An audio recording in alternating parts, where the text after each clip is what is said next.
What is going on, everyone? It is your boy Attach, and I am back with another video. Going to be showing you guys my classes that I use and other pro players use for competitive respawn scrims, so you know all the people are using, the teams that are scrimming, and then also my search and destroy classes. So what you're seeing in S&D tournaments, wagers, and stuff like that, because the classes are very different. There are some things banned in the tournaments and wagers that you cannot use, that you can use in scrims, and there's just reasons you use different things in scrims with your team, because you might be the certain player that's a certain role for that team. But in S&D tournaments, there's not really any certain roles of players except for the guy that grabs bomb and the guy who doesn't grab bombs. So I'm going to go through all my classes and show you guys, and hopefully this can help you out so you can know what to use when you're playing team scrims and what to use when you're playing like S&D tournaments and wagers and stuff like that. So with no further ado, let's get right to these classes right here.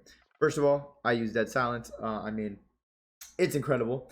It literally makes you run faster and you're completely silent, so no one can hear you. That in S&D, this is the only time you can really run around and make a play, when you have Dead Silence, because when you don't have it, you're an elephant. You're like, doof, doof, doof, doof, like everyone can hear you running down everywhere, the mid-map, no matter where you are, they can hear you. So Dead Silence is a necessity in search, and if you're lucky enough to not use trophies for your team in respawn and competitive scrims, it's really good, because Dead Silence, like I said, you can make plays, they can't hear you. And respawn, people can still sound whore a lot. Like, you guys know how loud the steps are, the footsteps are in this game. So being able to use Dead Silence is a huge help to be able to sneak past opponents, flip spawns, and just be sneaky, get pushed up on their side into a corner and make a big play like that. So that's why it's very important to use Dead Silence. And if you don't use Dead Silence, that usually means you use trophies.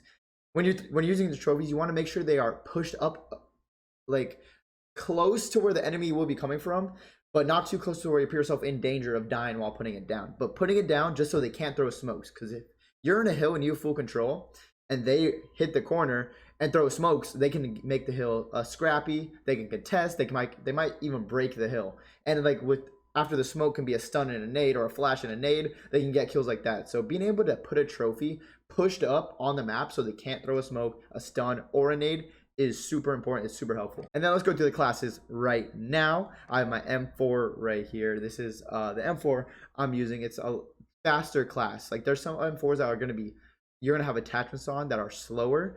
So you aim in, your recoil might not be as bad, your aim might be better, but you're going to be a lot slower maneuvering around the map and making plays. And that's going to be, it's going to depend if you're a main AR player, like a more aggressive flex player like myself, or obviously you're a sub player using a different gun.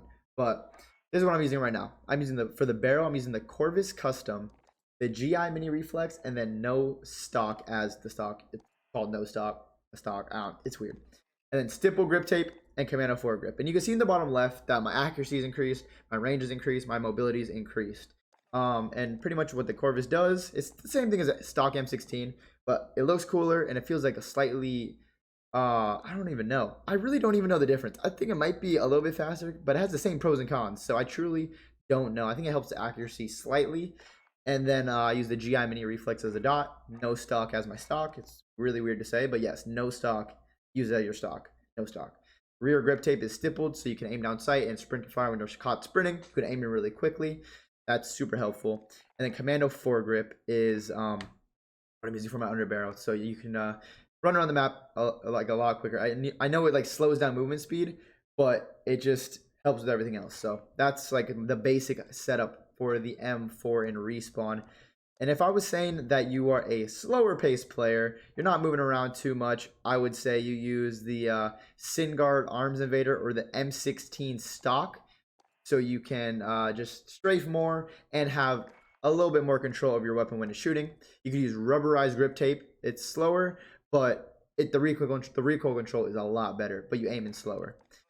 Keep using Commando 4 grip, and then you can either use stock M16 or Corvus Custom Marksman. I think it's really personal preference with this. It's not, one's not definitely better than the other. And let's move on to our perks. I use EOD, Point Man, and Battle Hardened.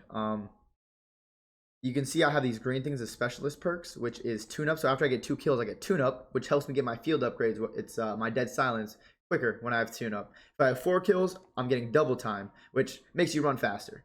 Then if I'm on a 6 kill streak, I get Scavenger, which I can pick up ammunition and stuff. And usually you're going to need it because you're on a 6 kill streak. You're running low on ammo, so run over a body, pick some ammo up, and keep frying. That is what I use. And then in respawn, I use Semtex and a flash grenade. Like I said, guys, I'm a flex player, so moving around the map a little bit quicker than most ARs will, just because I already have ARs on my team that are playing slow, kind of holding the lanes and stuff, holding the hill.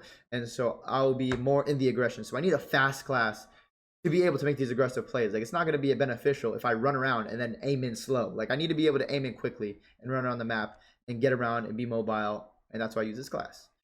Moving on, this is going to be my SND class. I'm going to be using the same thing, but actually it depends what I'm doing. If I'm playing and I'm in the finals of a tournament and I know I'm playing a slow-paced team on a slow-paced map where I'm just going to be pre-aiming, I will take no stock. I'll put M16 stock on. My mobility goes down a ton, but there's like no recoil at all. So I'll put M16 stock on. Then I'll use rubberized grip tape for the recoil control. Commando foregrip, Corvus Custom, GI Mini Reflex. So pretty much I'm only changing the M16 stock and the rubberized grip tape, because in Search and Destroy, a lot of the situations you play anyways, you're waiting for people. You're playing super slow. So it's okay to be using these things that slow you down and make you not as mobile around the map. And then I have a frag grenade, so I can throw it over buildings, throw pre-nades. You can still use a Semtex, but it really depends where you play on the map for the squad, the S&D squad you're playing with. So it depends. Sometimes you're going to rush and throw a Semtex to stick to a wall and hurt them running in, or you'll throw a frag across the map, a G-nade, and get a kill with that, or throw 2 nades at someone and do that. For the perks, EOD, Point Man, and Tune Up. But on the websites, you cannot use specialist perks, like these green ones right here. You cannot use these on certain websites, or you will get banned. And no, not banned. You will get forfeited. It's happened to me before, not gonna lie. But yeah, I use Tune Up to get my dead silence quicker in SND. And then here is my respawn MP5. I got the muzzle brake on right here. Aim down sight speed slower, aim stability it's a little worse, but the recoil stabilization, which is very important. Commando foregrip, need that. Then you always need this 10mm auto 30 round mags. You need this. It literally does more damage. It gives you more range. So it's a necessity on the MP5.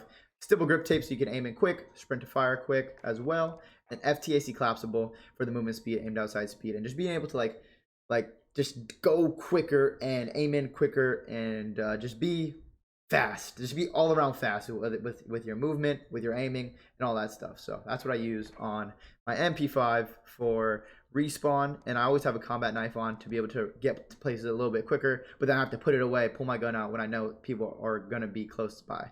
I do not want to be caught running with my knife out, but it's actually a good play in some scenarios to run with your knife out when you're in like a close quarter combat like area. If you know there's like a bunch of doorways and you're up top, you can run with your knife. You're gonna get the kill if you meet up with someone point blank. And then here's my SND class. Pretty much the same thing, same attachments. But I use Tune Up to get dead silence quicker, a frag, and a smoke to smoke my pushes, be able to make plays around the map, and pretty much that's why I use. This is my SND class. That's why I use it. And last but not least is my sniper class. Use a deagle. And then Tune Up to get that silence quicker, smoke grenade, and frag grenade. But when I use my sniper, I probably should use something else. But personally, I like aiming in really quick and like making plays and scoping in and doing all that. So I use for the barrel is a 17.0 factory barrel. Aimed out sight speed and movement speeds quicker. Like I said, I like moving around and quick scoping people. Then the variable zoom scope, which can hurt you if you are not all the way aimed in. Like if you are shooting at someone long range and you're only using the 5 times the scope, it's not that good. But if you're using the 12.1 times scope, it's incredible and your shot will be on point. So make sure if you're aiming long range, you're using the long range scope, because the 5.0 will not always be the most accurate. Then we got the Singard Armed Assassin, which is aim down sight speed. On my sniper, I literally try and just do aim down sight speed to like quick scope people. I know if I'm playing slower, I probably should switch it up and have more accurate stuff, but I just love aiming down quick and getting the quick scope. And then we have stipple grip tape, which is sprint to fire, and then aim down sight speed again. So like I said, quick scope, quick scope, quick scope. For underbarrel, it's a bipod. We're not using that. Ammo, I mean, you could use that, but it takes down your aim down sight speed. But realistically, in a competitive game, you probably would want to use something where the sniper does the most damage, because realistically, you're not going to be running around with the sniper. You're going to be holding a lane, waiting for someone to peek, and when they do peek and you shoot them and you hit them, it better kill them, because getting a hit marker is one of the worst feelings in Call of Duty. And real quick, I'm going to show you guys my monitor settings before I close this video out. A ton of people have been asking me for my monitor settings, and it's kind of hard to show people because I have to like actually move through my monitor. So I'm going to be on my camera showing you guys there what my monitor settings are. Hope this helps, guys. All right, guys. Now I'm going to show you my monitor settings. Let me flip this. Get it off my ugly face. I've been grinding some Modern Warfare. It's not looking the best right now, but we got the FPS mode for our game visual. It's FPS. We go down to color, we put the brightness to 100, contrast to 80, saturation to 50, leave the rest other stuff blank. Go to image, sharpness 100, trace free 80, and then go to down to more, go to FreeSync, and I have it off. And that's pretty much it for monitor settings, guys. So that's going to do it for the video. Hopefully this video helps. I will see you guys in the next one. And as always, my name is Attach, and I'm out. Peace.